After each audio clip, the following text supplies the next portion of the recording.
Today is the state's recall election, and Californians will decide whether Governor Newsom stays in office. Dozens of candidates are looking to replace him, and the stakes very high. Joining us now are News 8 political analysts Laura Fink and Wendy Patrick. Thank you so much for coming on the show here, ladies. Good to be here. Thank you. Our pleasure. Let's start with the GOP frontrunner right now, Larry Elder. Wendy, why do you think Elder moved up to the top of this pack of 40-something contenders? And then I'll follow it up with Laura to respond to whether she thinks Elder has a chance to win here. But let's start with you, Wendy. One of the very basic reasons is exposure. Larry Elder has been in the public eye for many years. He's a prolific commentator, writer, that also provides a lot of fodder for what he has said in the past. But nonetheless, he's a recognizable face, a recognizable name, very outspoken. And sometimes it's as simple as name recognition, because remember, some of them are moderate Republicans. I know some voters that have a hard time telling them apart, but nobody has a problem recognizing Larry Elder. So that's one of the reasons that he finds himself the front runner. Laura, does he have a shot at taking out Newsom? I think, listen, in this day and age, we can never rule out a shot. However, I would say that the Newsom campaign considers Larry Elder as the front runner as a gift, and I'll tell you why. Because he is from the far right of the Republican Party. And as such, it's going to be hard for him to capture those independents that he would need to be able to get that first question answered. Remember, now this allowed Newsom to nationalize the race. Instead of talking about his own record, he's talking about removing masks. Instead of small business owners saying they wanted to reopen, instead we're talking about anti-vax rhetoric. Now that's not something that maybe Larry Elder wanted to talk about. He would rather have it focus on Newsom's record in the past. So because Larry Elder's in the race, we're having a conversation about national issues, about Trump, about masks, about vaccinations, and not about Newsom's own performance. That's a gift to the Democrats and may help them along today. Ladies, recent polls show that Newsom has a sizable lead right now. Do you think that big names like Biden and Kamala Harris helped in campaigning for Newsom here in our state? I think it's more likely, Stella, that Larry Elder as the front runner has motivated Republicans to actually go to the polls. Remember that nearly 40% of ballots were in as of Monday night, last night. But that is because those are largely blue ballots. Many Republicans do believe election integrity is important. Now, that doesn't necessarily mean they think elections are rigged, but they have more of an incentive to vote in person. So the ballots that already came in don't capture that vote. They'll be going to the polls today. And Larry Elder may be not doing himself such a service by mentioning that, but it is true that the race has been nationalized to some extent. And you mentioned the Biden and Kamala Harris coming out to the polls. One of the things that they've done to come out and join Gavin Newsom on stage is they've made this election about Donald Trump. And that is one of the things that President Biden actually said last night, that Larry Elder is a Donald Trump clone.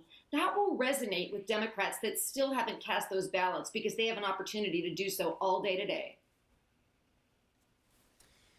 How far ahead, ladies, and we'll start with Laura, and then Wendy, you can weigh on this. How far ahead do you think Governor Newsom would have to be? Let's say the polls close here tonight at 8, and the numbers start coming out. What percentage, and I know it's tough to get down to exactly, but if it should show 65%, is this over, or 55, or what are we looking at as far as percentages? Well, Eric, great question. And that's very hard to say because I want to pick up on one of Wendy's points, which is that Republicans vote on Election Day. And so how much of a red wave will come in today as voters head to the polls to physically turn in their mail ballot or to vote in person is the open question. So it's hard to pin a number on that, but it will depend on that Republican turnout today and whether there's enough of a red wave to surmount that sort of blue toehold that has happened with the mail voting. So that's the big question today. And I would be scared as a pundit to put an exact number on that. Wendy? So, Eric and Stella, you have money, motivation, but then math. Where are those numbers going to shake out? I can say this. If Governor Newsom barely manages to limp across the finish line, that is going to make him very vulnerable next year in the regular election because he's been wounded. So a squeaker makes him weaker, as they say in politics. And that may not be to his benefit because a recall election is a platform for publicity. And it's one of the things that Larry Elder has used it for. So my prediction is the margin is going to narrow, but certainly not tonight. So neither side should be popping the champagne corks today. We've got to wait and talk a little bit more about it tomorrow and then in the upcoming days as well. You know, we've been hearing about the importance of Latino votes in this recall election. What do you think? Do you think the push to get them to vote is helping? And what is holding them back? Well, I don't want to speak for the whole Latino community, but I will tell you that generally speaking, the Latino vote breaks 70-30 for Democrats. And so it is on the Newsom campaign side to try to drive that turnout. But I think on the Democratic side, they're trying to drive turnout more generally. We see that in elections like this one, special elections on off years, voters, lower propensity voters is the big fancy term that they use, but voters that don't vote quite as often or as frequently, you just got to let them know there's an election and what are the stakes. That's part of the reason the Democrats nationalized it. They said that this is Trump. It's part of the reason President Biden and Vice President Harris came, because they want to energize those groups of voters and make them aware, hey, there's an election and there's a lot at stake here. That's their job number one for the Democrats. On the Republican side, you see that energy and drive to turnout as well. And with a high profile person like Larry Elder, I think that is one of the reasons why some Republican strategists might be happy with him at the top of the ticket. He could drive that turnout and that energy among the Republican base. Wendy, we're starting to run out of time here, but Wendy, just about 20, 30 seconds to respond to that.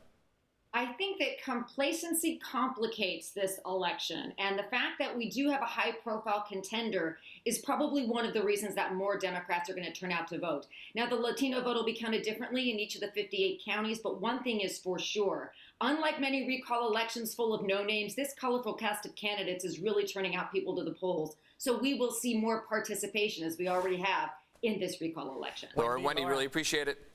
We will see you guys tomorrow as well. Yes. Great. Thanks, Eric. Thanks, Tom.